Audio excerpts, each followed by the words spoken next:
અત્યાર સુધી મેં અને ઘણા બધા લોકોએ તમને વાત સમજાવી હશે કે તમને જો વોટ્સએપ પર ચલાન કે ગેસ બિલ કે ઇલેક્ટ્રિસિટી બિલના નામથી કોઈ .apk ફાઇલ કરીને કોઈ તમને મોકલી રહ્યું છે તો એને ભૂલથી ડાઉનલોડ ના કરવી તમારા ફોનમાં. હેકર્સે મોકલ્યું હોય છે અને તમારો ફોન એમાં હેક થઈ જતો હોય છે.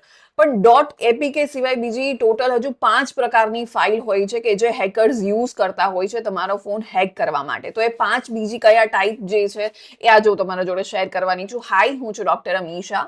વોટ્સએપ પર જો તમને ગેસ બિલ, ઇલેક્ટ્રિસિટી બિલ, ચલાન કે આવા કોઈ પણ પ્રકારની તમને કોઈ પણ .apk ફાઇલ હોય, એ સિવાય .config હોય, .mobile config હોય, .zip હોય કે પછી .rar હોય, આ પાંચેય પ્રકારની ફાઇલ હેકર્સ યુઝ કરતા હોય છે તમારો ફોન હેક કરવા માટે. એટલે આ રીલને બને એટલા વધુ લોકો સુધી શેર કરજો, કારણ કે લોકોને જનરલી .apk ફાઇલનો જ ખ્યાલ હોય છે, પણ એ સિવાય હજુ બીજા 4 એવા પ્રકાર છે કે જે હેકર્સ યુઝ કરતા હોય છે તમારો ફોન હેક કરવા માટે. તો આમાંથી કોઈ પણ પ્રકારની ફાઇલ જો તમારા વોટ્સએપ પર આવે છે તો એને ભૂલથી પણ ડાઉનલોડ ના કરવી, કારણ કે તમારો ફોન હેક થઈ શકે છે.